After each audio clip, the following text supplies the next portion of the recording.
Hey, beautiful soul. You're listening to the Rising into Mindful Motherhood podcast, your weekly dose of fertility wisdom. I'm your host, Dr. Katie Wood. I'm a barefoot mama bear, pharmacist, and integrative fertility coach. This is your go-to podcast for all things to naturally nourish your fertility, embody womb healing, and reclaim your feminine power to accelerate your path to pregnancy. My expert guests and I will be having intentional conversations to discuss the many facets of a thriving, fertile foundation, natural wellness, and how we grow and transform as women on our journey to motherhood. So let's dive in, shall we?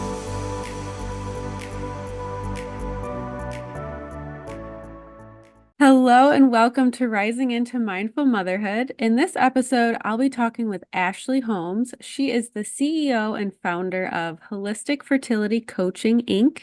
Ashley supports women struggling with infertility to conceive with ease by aligning and balancing mind, body, and spirit.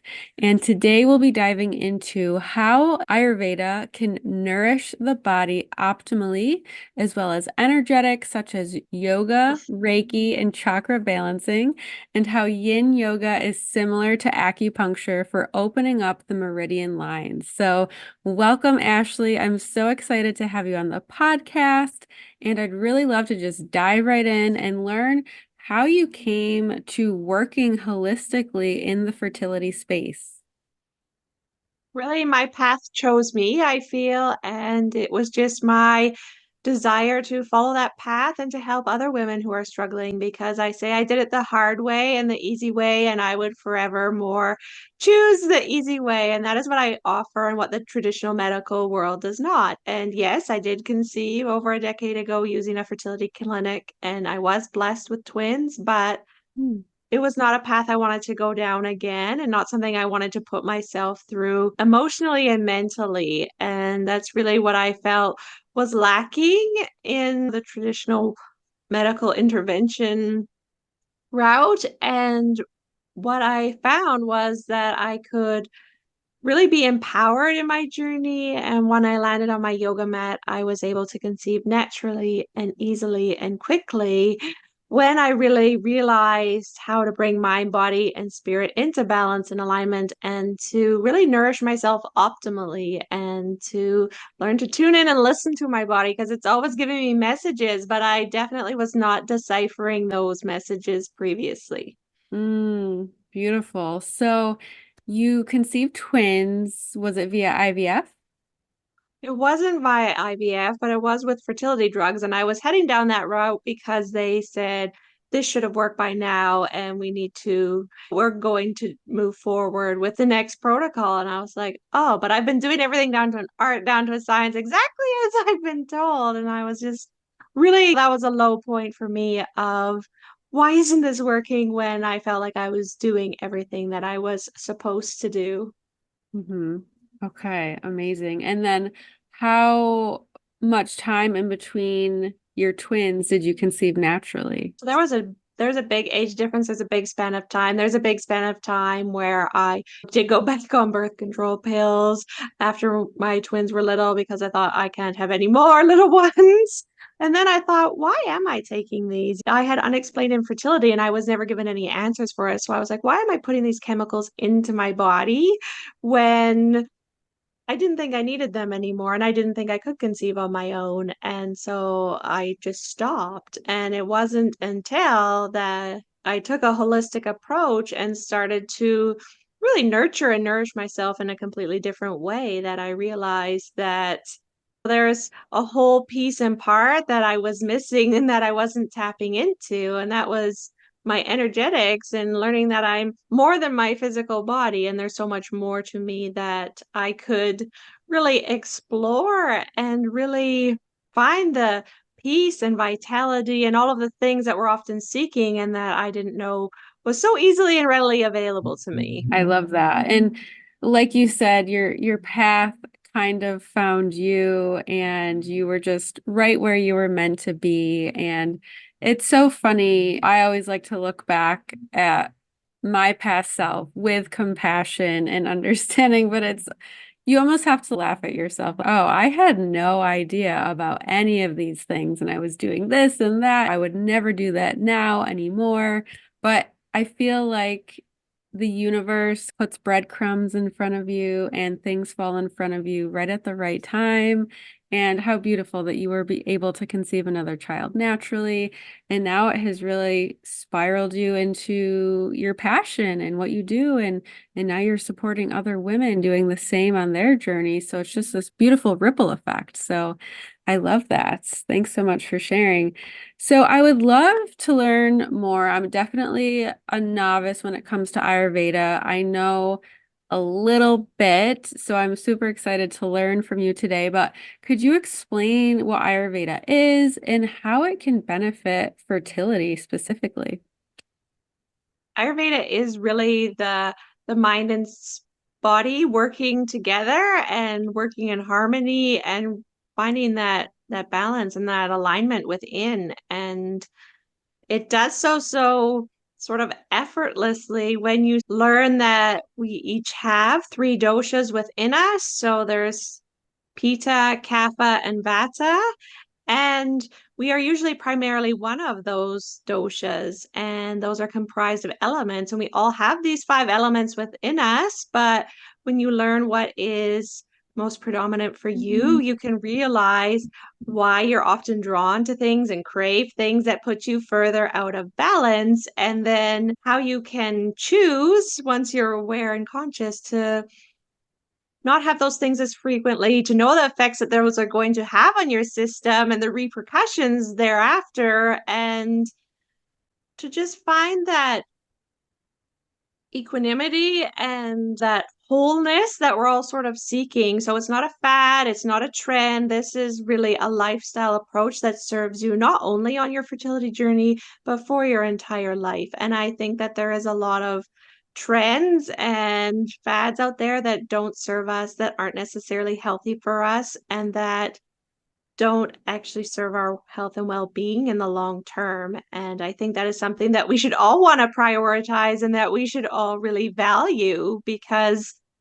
we want to be a vessel for this baby, and we also want to be and have our best health and wellness to raise them and to watch them grow. And to I have three kids, and I know that one is Vata, one is Pitta, and one is Kappa. And to know that it also just it's their inborn nature, and to work with their inborn nature and to honor their uniqueness and their inborn constitution, instead of trying to fit them into some mold and have them all be the same, because they're not. Hmm. So it's funny. I'm glad that you brought that up. So the doshas is probably the one thing I'm familiar with for Ayurveda. So I'm sure many of the listeners have no idea what that is. Could you dive a little bit more into each dosha and what like the personality or body type? Like I know the kapha is more, what is it? Water and earth. Am Yes, I earth saying that and right? water. So yeah, if you Yes. could kind of explain each one, I think that that would be really fun to go into. So yes, we'll start with Kappa. It's primarily earth and water elements. So these are the people that are often very grounded.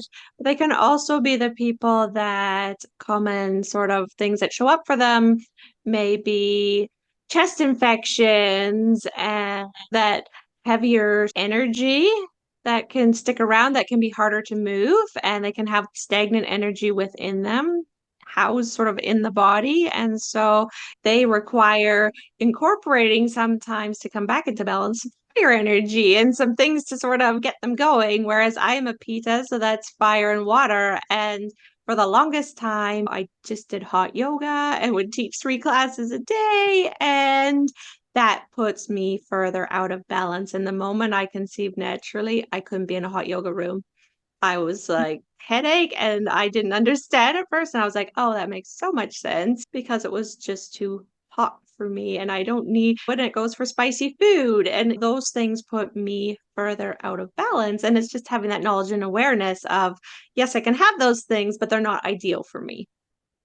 And Vata is composed primarily of air and space. So Vata people can often be overthinkers. They can be your type A's, and they're often the ones that are go, go, go, do, do, do, and they find it very, very hard to slow down. And they also may be the ones who are eating foods that are light and airy, which is why it's so important. Yes, a salad may be healthy, but for a Vata person, that is light and airy, and it's actually putting them further out of balance, and it's not ideally nourishing for them. And so that's why it's so important to know and work with your body, because things that we deem healthy, yes, that may be healthier than a cheeseburger, but it may not be. Cooked vegetables and things that are warming for the body can serve them a lot better than cold, raw food. Absolutely. So for me personally, I feel like I resonate and I'm a mix of more like Vata and Kapha pretty much, but I do find it so fascinating to kind of see which one you align with and then the different things that can, like you said, take you out of balance. So for you being in that hot yoga space, that's really just kind of taking you out and in what for Pitta, it's more like cooling, astringent foods that can kind of bring you back into balance. So I just think that that's so cool and just ways to support your body that the typical medical model just don't even take into consideration at all.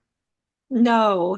And it's not a band-aid approach. It's not a quick fix. It's really something that you can implement and incorporate as much as you choose to, but you will notice the benefits, and the people that work with me notice the benefits of food starts to taste better sort of overnight. And it's like just having your senses awaken to what they've been missing and to really find that inner harmony and balance and what optimal nourishment really is for you, because what's best for me isn't necessarily what's best for you, but learning to listen to your body, to learn to listen to your digestive, and to have the digestive fire to take in what you're consuming so that you're getting the nutrition that you need, because you can be eating everything that's good for you, but if you don't have the digestive fire to break that down and to get the most out of it, then you're losing out. Which is so important for fertility, right? We want to be absorbing those vitamins and minerals and nutrients because, like you said, you could be spending all this money, time, and energy on organic food, the healthiest food possible. But if it's not going to support your bio individual needs, then you could be doing that all for nothing, or you could be even kind of making things worse, so to say. Yeah, you can be unconsciously creating further imbalances within your body without even realizing it, thinking that you're doing the best thing, because often we're looking outwardly and at all the fads and trends, and we're not actually in tune and in harmony with what it is that our body actually needs and what serves us best, and paying attention to those things day in and day out, and being conscious and aware and mindful of how we're eating and where we're eating. And that's as important as what it is you are actually consuming. Mhm. So, and in this day and age, when we are very busy and on the go and we don't slow down and we're stuffing our faces in the car or whatever the case may be, and on the fly in a minute, that's not serving us. Yep, absolutely. So, kind of switching gears here, how does Reiki or chakra balancing, how does that come into play for fertility, and what effect does that have on the body? It's amazing, and it's something that my clients love, because most of us aren't aware of our energetic body and how to tune into our energetic body and to realize that our energy system, our chakras can be out of balance. So we can have an excess or we can have a deficiency. And we want to sort of be able to know where we are on this spectrum and to be able to bring ourselves back into a balanced state. And that's so important for fertility, because our reproductive organs are housed in our sacral chakra, which is your second chakra. And it's important to know and have open, receptive, balanced energy to welcome new life into this space. hmm Yeah, and it's my understanding too that if there is a block in one of the chakras, that it can affect the flow to the other. Absolutely. Yeah. Yeah, absolutely. It's so important, and it's why I feel I had unexplained fertility because all the tests didn't show anything because the tests don't show your energy. They show medical knowledge, which is great. You need that as well. But you also can have the support of your whole body. And in yoga, you have 5 layers of your being, and we work with all 5 layers of your being. And you begin to understand all 5 layers of your being. And it's just been an absolutely transformational way for me to live and for me to offer others that support. And not only to offer it, but for them to recognize it for themselves and to be empowered to know what is out of balance for them and to then be able to course correct it for themselves. Because that's truly where transformation occurs, is not just me giving to you, but for you to receive that and apply it to yourself. That's really the most powerful piece. Yeah, I love that. Especially being able to have that awareness and know what to look for. So you can be like, oh, this is out of balance, this is out of alignment. And then, like you said, be able to course correct, ground yourself, kind of get yourself in a really nice space to be able to bring that balance back into the body. So I'm curious, have you ever read The Energetic Fertility Method by Nancy May?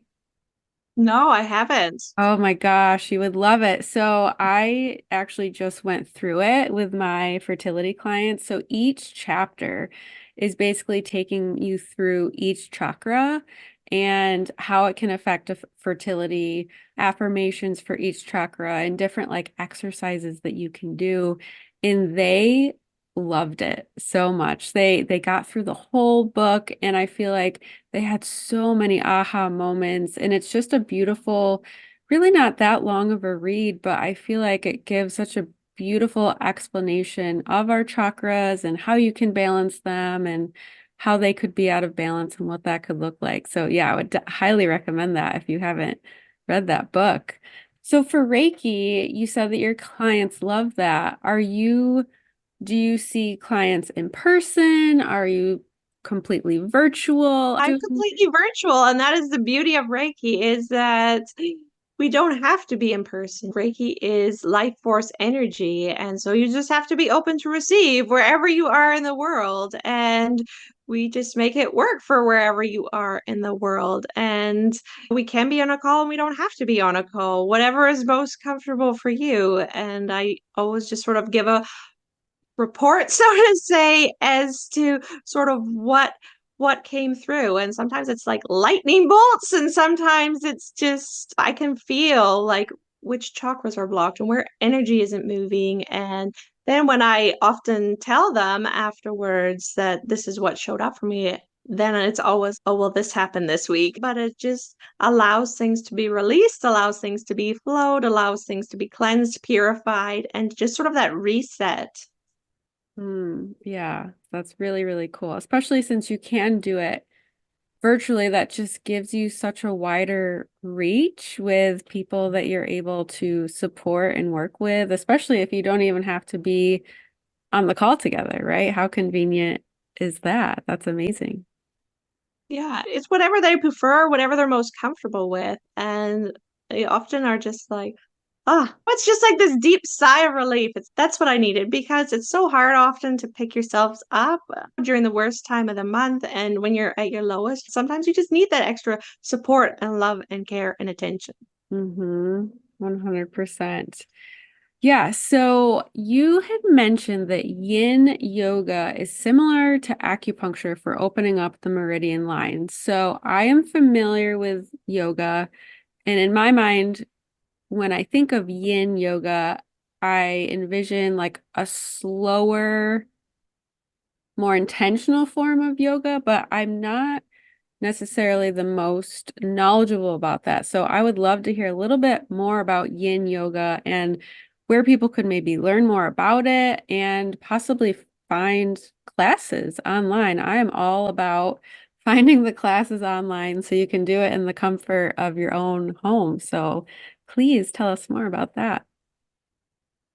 Yes, it's really beautiful that you can do this from the comfort of your own home in your own safe, sacred space. And it is a practice that is slow and yielding, and it works with the issues in your tissues. And you learn to be able to embrace discomfort on your mat so that you can do so off of your mat when you're faced with challenges on your fertility journey. And it really is such a beautiful practice of opening the meridian lines in the same sort of way that acupuncture does, except there's no needles, and you are able to do this from the comfort of your home and to really practice the opposite energy and dynamic that we really truly need and to reset the nervous system from fight or flight mode into rest and digest mode so that you are in the space and place for conception to occur because it is stressful, but we need to be doing something with this stress. And so I offer yin yoga and I offer restorative yoga for that purpose of I would always leave the hot room and think, well, what would that do for me? Why do I need that? And how is that relevant to me when that is exactly what I needed? And that was exactly what my mind, body, and spirit was seeking. And I didn't realize it at the time. So they are beautiful practices. I offer yin yoga on the health and wellness platform Vibely, and you can try a class for free and just see, experience it. It's not your traditional fast-paced hot class where you're moving from pose minute to minute. It's very different and Oh, it serves a different purpose, and all yoga has a purpose, and it's just learning that there's so many forms of yoga and what is it that I need. And when you're trying to conceive, you often don't need to be doing more, you need to be being more. yeah, and Yeah. slowing down and just being present. So you mentioned that I think it was maybe learning how to be uncomfortable because you're holding the positions for a while, right? Yes, you're holding the positions for at least 3 minutes. And when it comes to poses such as pigeon pose or dragon's pose, which are those poses that work the hips, where we can hold a lot of emotions and trauma, sometimes, not necessarily. Everybody is different, but it's just becoming aware of your body. Where do I hold tension? Noticing sensations in your body because as much as I thought that I was in my body beforehand, I truly wasn't. And I didn't actually feel like I took my first breath until I was pregnant and Mm. barefoot in a labyrinth and had to listen to my body and had to slow down to the point that I never had before. And it was like, wait a minute. I can't move at that pace and I need to listen to my breath. And as many times as yoga teachers had said, move with your breath and follow your breath. It wasn't until then that I actually was like, oh, I get it now. And it actually landed. Yes, I love pigeon pose. It feels so good. But what like came to mind for me is it's also you're really building like your mental muscle when you're having to sit Absolutely. there in mostly probably silence for the most part and hold that position. Like you really have to build that like mental capacity to not be moving, not be constantly doing something, checking your phone, checking your email, and just being. And what came up to me like immediately in my mind when you started speaking to that is birth, right? Oh my gosh, how helpful yin yoga could be in really setting you up for a successful birth and being able to connect to your breath and doing all of those things. I know for me, I had a home birth and breathing was like the only thing that got me through was just really honing in and connecting to my breath. So as soon as you started talking about yoga, it's just like this is the preconception phase is a beautiful time to really build that conviction and that foundation to be able to do that for yourself. So I love that so much. In any time of stress, to notice your breath, notice when your breath is shallow or choppy, and to stop and pause and to take that deep conscious breath instead of continuing on in that frame of mind, and your breath is your anchor between your mind and your body always. So it's just the best tool that we have access to day in and day out that most of us aren't consciously aware of or using in the manner that we could be. Mm-hmm. Totally. And I know you had briefly touched on, because this was one of your freebies for the audience. So people, the listeners, could try a free class on, I think it was either for yoga or meditation. Yes, I offer yin yoga classes, hatha yoga classes, and yoga nidra meditations. And I'll just speak to that briefly because it is the most powerful meditation that I have found for the 5 layers of the being. So you're working all 5 layers of your being.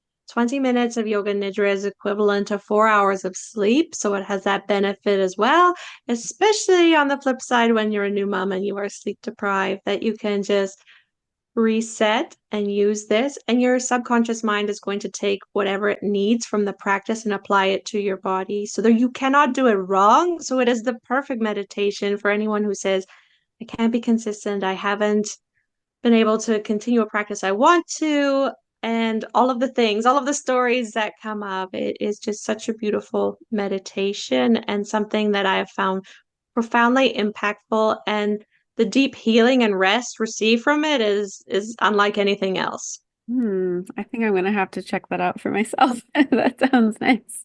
So I will be putting the link for that down in the show notes. And please let the audience know where they can connect with you, where they can learn more from you. And yeah, if you have any final words to close out with as well. Definitely. I welcome you into my Facebook community. It's Holistic Fertility Coach Facebook group.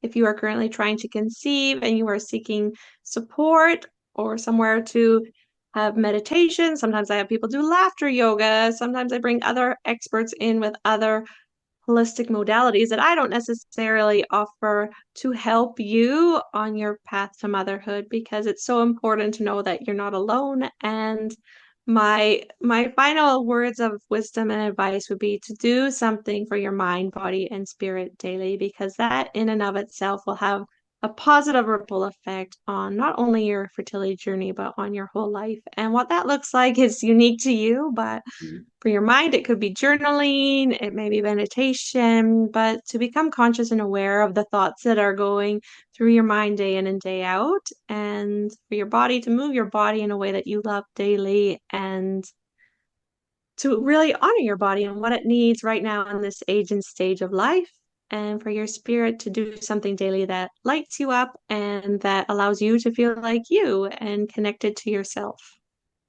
Beautiful. Thanks so much for being here, Ashley, and just sharing your wisdom and passion with us today.